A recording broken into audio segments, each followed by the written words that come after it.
Hello दोस्तों, स्वागत है आपका हमारे चैनल मैथमेटिक्स सॉल्यूशन में। आज हम क्लास 10th का चैप्टर 2 स्टार्ट कर रहे हैं, जिसका नाम है बहुपद। देखिए, बहुपद हम 6 क्लास से पढ़ते आ रहे हैं, थोड़ा थोड़ा 6 क्लास से पढ़ते आ रहे हैं। उसी का पार्ट आज 10th में है।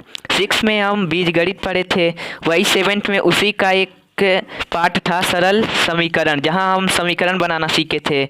और 8th क्लास में एक चर वाले रैखिक समीकरण बनाना सीखे थे। और 9th क्लास में बहुपद था, और 10th में भी बहुपद ही है। देखते हैं बहुपद होता क्या है। बहुपद हम 9th क्लास में भी पढ़े थे। हम यहाँ पे 10वीं में उसका कुछ रिवाइज करा रहे हैं, जिससे आपको 10वीं में अच्छे से समझ में आए। बहुपद ऐसे बीजी व्यंजक जिसमें चारों चरों के घातांक सदैव पूर्ण संख्या रहें। बहुपद उसे कहते हैं ऐसे बीजी व्यंजक जिसमें चरों के घातांक सदैव पूर्ण संख्या रहे।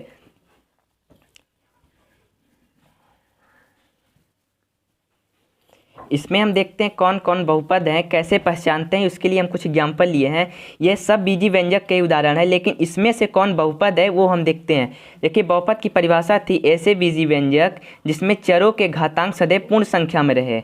यहाँ पे क्या, इस उदाहरण के इस बीजी व्यंजक का जो चर है, चर का घातांक है, वो पूर्ण संख्या में है। जो पूर्ण संख्या में रहेगा वही बहुपद होगी।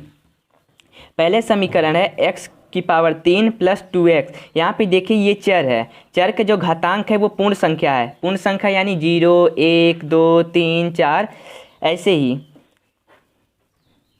जो x की पावर है वो 3 है, यानी पूर्ण संख्या है। तो ये हमारा भी बहुपद है। दूसरा भी हमारा बहुपद है, क्योंकि x का जो घातांक है वो भी पूर्ण संख्या है।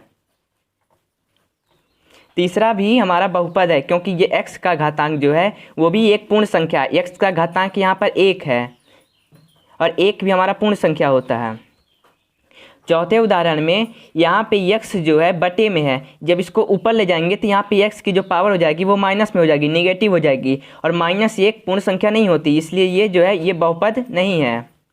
ऐसे ये वाला भी, इसका जो घात होगा वो 1/2 होगा, क्योंकि यहाँ रूट में है, और रूट को जब घात में ले जाते हैं तो वो 1/2 हो जाती है। 1/2 भी हमारी पूर्ण संख्या नहीं है, इसलिए ये भी हमारा बहुपद नहीं है। और इस उदाहरण में देखते हैं, यहाँ पे जो चर की घातांक है, यहाँ पे 2, यहाँ पे 3, यहाँ पे भी पूर्ण संख्या है, अतः ये भी हमारा बहुपद है। यहाँ तक हम बहुपद क्या होता है वो पहचानना हम सीख गए हैं। अब बहुपद होता क्या है। बहुपद में 2 बातें ध्यान दी जाती है। पहला, चरों की संख्या क्या है, और दूसरा, बहुपद की घात क्या है। यहाँ चरों की संख्या तो आपको यहाँ पे समझ में आ गया ही होगी कि चरों की यहाँ पे संख्या क्या है। यहाँ से जैसे यहाँ पे चर की संख्या 1 है, सिर्फ x है, इसमें यहाँ पे 2 है। चरों की संख्या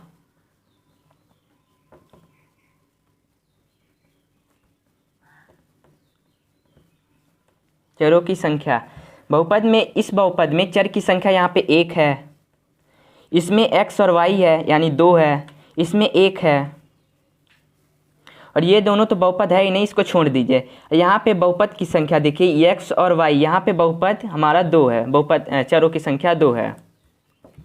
और दूसरी बात है, बहुपद की घात कितनी होती है। बहुपद की घात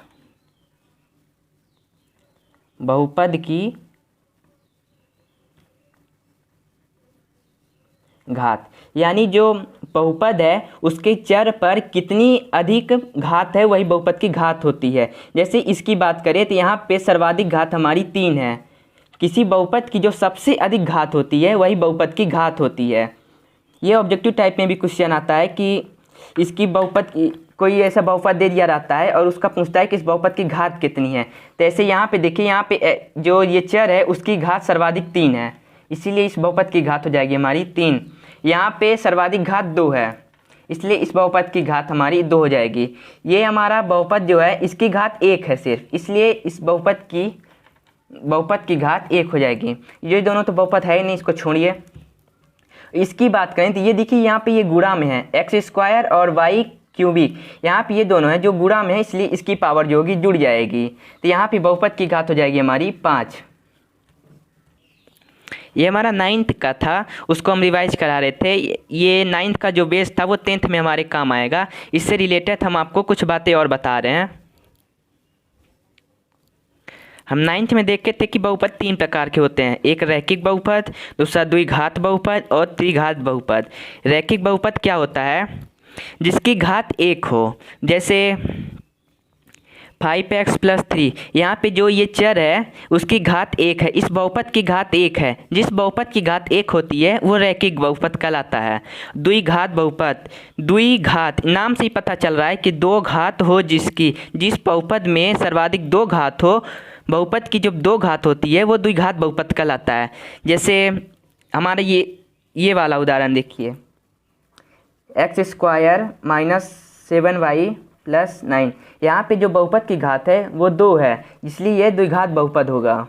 और इसी तरह जैसे z², ज़रूरी नहीं है कि ये 2-3 पार्ट में हो, एक अकेला भी रहेगा। अगर बहुपद की परिभाषा में था बीजी व्यंजक जिसके चरों की घातांक, चर की घातांक, y हमारा चर है और चर की घातांक जो है 2 है, इसलिए द्विघात बहुपद होगी। ऐसे ही आप ढेरों बना सकते हैं, जैसे a², b², ऐसे जितना आपको मन हो। अब त्रिघात बहुपद, त्रिघात 3 घात हो जिस बहुपद में, वो हमारा त्रिघात बहुपद होगा। जैसे x³ - 2x² + 4x + 5। यहाँ पे देखिए जो इस बहुपद की सर्वाधिक घात है, बहुपद की घात हमारी 3 है, इसलिए ये त्रिघात बहुपद में होगा। ऐसे ही जैसे AQ हो गया, यहाँ पे भी इस चर की जो घात है वो 3 है, इसलिए त्रिघात बहुपद होगी। आइए इस एग्जाम्पल में देखते हैं कि ये कौन सी बहुपद है, रैखिक बहुपद है या द्विघाती बहुपद है या त्रिघात बहुपद है। पहले एग्जाम्पल में यहाँ पे हम बहुपद की घात जो है 3 है, इसलिए ये हमारा त्रिघात बहुपद होगा, ये हमारा त्रिघात बहुपद होगा। और दूसरे उदाहरण में यहाँ पे x की जो घात है वो 2 है, बहुपद की घात कितनी है? 2 है, इसलिए ये हमारा द्विघाती बहुपद होगा, द्विघात बहुपद होगी। ये हमारा x की जो घात है वो 1 है और x की घात 1 हो, यानी रैखिक बहुपद होगा, ये रैखिक बहुपद। ये दोनों तो बहुपद है ही नहीं। और यहाँ की बात करें तो यहाँ पे सर्वाधिक कितनी घात है? 5 है, इसलिए ये 5 घात होगी। हमारे सिलेबस में सिर्फ एक चर वाले समीकरण है, एक चर वाले बहुपद है और बहुपद की घात जो है 2 या 3 मैक्सिमम है, उससे अधिक नहीं है, इसलिए ये 5 वाली कोई टेंशन लेने की बात नहीं है। हमारे प्रश्नावली 2.1 को स्टार्ट करते हैं। उससे भी पहले एक और बात कि आपने 9th में पढ़ा है कि शून्यांक क्या होता है, उसके बारे में हम कुछ रिवाइज करते हैं। हमने इन तीनों बहुपदों का शून्यांक निकालना 9th में सीख लिया था। शून्यांक को इंग्लिश में जीरोज बोलते हैं, जीरोज। अपने 9th में बहुपदों के शून्यांक निकालना सीख लिए थे। यहाँ पे हम देखिए, जैसे एक रैखिक बहुपद था, इस रैखिक बहुपद का शून्यांक निकालते हैं। शून्यांक मतलब होता है कि वो जो बहुपद है वो 0 के बराबर हो, यानी जो चर का मान है वो उस बहुपद में रख देने पर वो 0 के बराबर हो जाता है। इसका शून्यांक निकालने के लिए इसको 0 के बराबर मानते हैं, फिर यहाँ से x का मान निकालते हैं। तो यहाँ पे जो x का मान आया वो 1/2, x का शून्यांक आया हमारा 1/2। इस बहुपद का शून्यांक हमारा 1/2 है। अब कोई भी पूछे कि इस बहुपद का शून्यांक क्या है तो आप सीधे बोल सकते हैं कि 1/2। 9th में हम रैखिक बहुपद का शून्यांक निकालना सीखे थे और द्विघात बहुपद और त्रिघात बहुपद का भी शून्यांक निकालना सीखे थे। हमारी प्रश्नावली 2.1 में इन दोनों का यूज नहीं है, ये दोनों जब 2.2 हम पढ़ेंगे तब वहाँ पे इसका यूज होगा। हम अभी सिर्फ रैखिक बहुपद का शून्यांक देखते हैं। जब हम प्रश्नावली 2.2 पढ़ेंगे तो हम इसके बारे में भी थोड़ा सा रिवाइज कर लेंगे। अब हम अपनी प्रश्नावली 2.1 की ओर चलते हैं। अब हम प्रश्नावली 2.1 में पढ़ेंगे कि जो आप शून्यांक निकालते हो उस शून्यांक का ज्यामितीय अर्थ क्या होता है। ज्यामितीय अर्थ यानी वो जब उसको ग्राफ में खींचा जाए तो कौन सा शून्यांक कहाँ होगा, वो हम इस प्रश्नावली में पढ़ेंगे। यहाँ पे हम 2 रैखिक बहुपद लिए हैं, 2 द्विघाती बहुपद लिए हैं और 2 त्रिघाती बहुपद लिए हैं। यहाँ पे ये रैखिक बहुपद है, इसका शून्यांक आपको पता है 2 होगा, यहाँ इसका शून्यांक 1 होगा, इसका शून्यांक 2 और 3 होगा, इसका शून्यांक -3 और 2 होगा, इसका शून्यांक -3 -1 और 2 होगा, और इसका शून्यांक सिर्फ -1 होगा।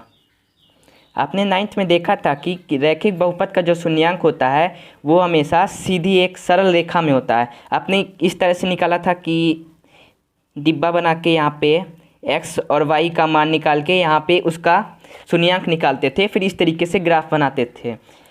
सरल रेखा का जो ग्राफ होता था वो एक सीधी रेखा का होता था, और द्विघाती बहुपद का जो घात होता था परवलयाकार होता था, और त्रिघाती बहुपद का जो ग्राफ होता है वो किसी भी आकृति का हो सकता है। चलिए हम देखते हैं कि किसी ग्राफ में, उस ग्राफ में कैसे देखें कि उसका शून्यांक कितना है।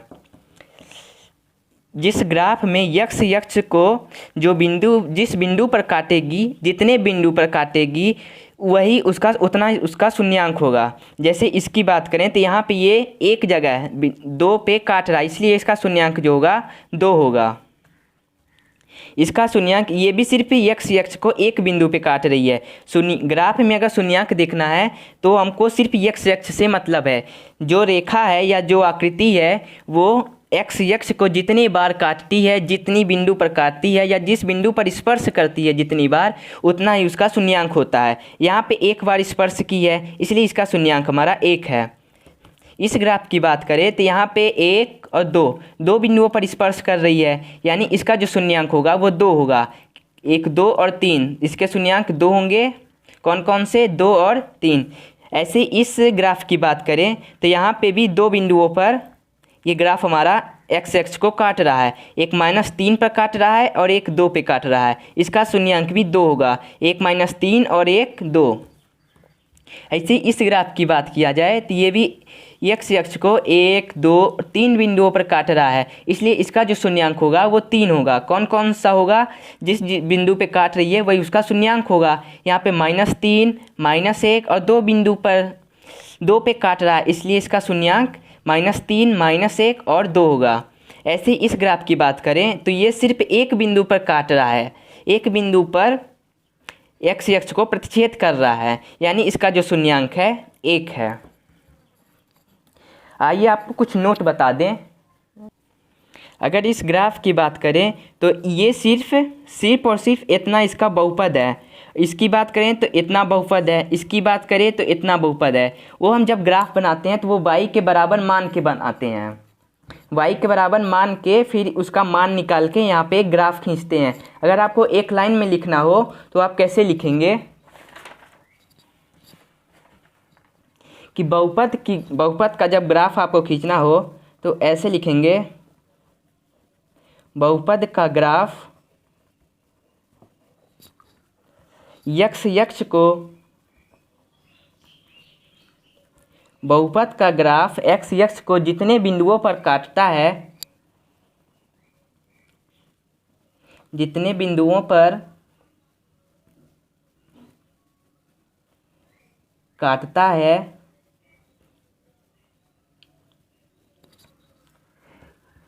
या स्पर्श करता है,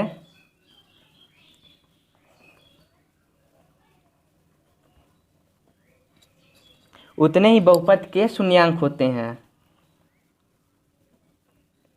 उतने ही बहुपद के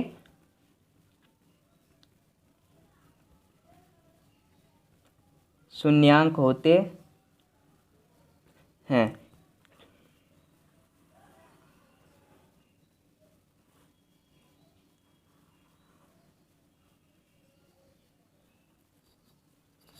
ये जो लाइन है वो प्रश्नावली 2.1 में बहुत काम की चीज़ है। हमारा प्रश्नावली 2.1 बहुत ही छोटा है, मैक्सिमम 4 से 5 मिनट का है। ये तो हम क्लास 9th में जो आप पढ़ चुके हैं उसका रिवाइज करा रहे थे। आइए चलते हैं प्रश्नावली 2.1 में। इसमें एक ही क्वेश्चन दिया हुआ है और इसके 6 पार्ट है। हम पहले देखे थे कि उसमें 6 ग्राफ दिया हुआ है, उसमें बना बनाया ग्राफ दिया है। आप ये मत सोचिए कि क्लास 10th में ग्राफ बनाना है, उसकी टेंशन लेने की ज़रूरत नहीं है। हमें सिर्फ ग्राफ दिया हुआ है और उसमें शून्यांक बताना है। जैसे प्रश्नावली 2.1 का पहला क्वेश्चन है, किसी बहुपद p ऑफ x के लिए y बराबर p ऑफ x का ग्राफ नीचे दिया गया है। यहाँ पे p ऑफ x मतलब बहुपद, यहाँ पे p ऑफ x इसलिए लिखा हुआ है कि p ऑफ x यहाँ पे जैसे यहाँ हमारा ये y बराबर 2x - 4 ये हमारा एक बहुपद है जहाँ p ऑफ x बराबर 2x - 4 यानी ये बहुपद है और उसे y के बराबर लेके हम ग्राफ खींचते हैं। तो बोला है प्रत्येक स्थिति में p ऑफ x के शून्यांकों की संख्या ज्ञात कीजिए। पहला क्वेश्चन में यहाँ पे देखिए कि ये जो ग्राफ है, ये जो लाइन है वो x अक्ष को कहीं भी टच नहीं कर रहा है, इसलिए इसका शून्यांक कोई शून्यांक नहीं होगा, 0 शून्यांक, कोई शून्यांक नहीं है।